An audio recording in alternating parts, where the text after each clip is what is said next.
गजा की सरजमीन आज एक बार फिर खून में नहा गई।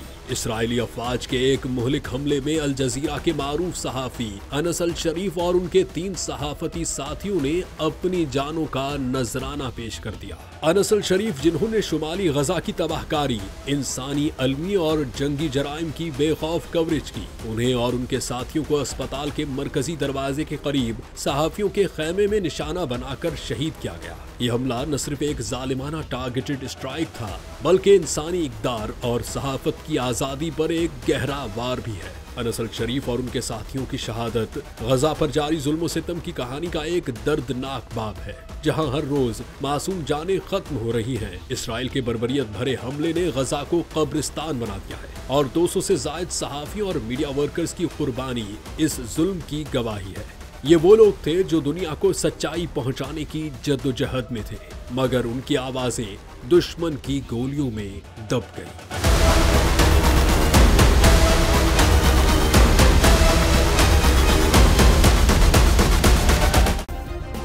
सब्सक्राइब करें और बेल दबाएं ताकि कोई खबर रह न जाए।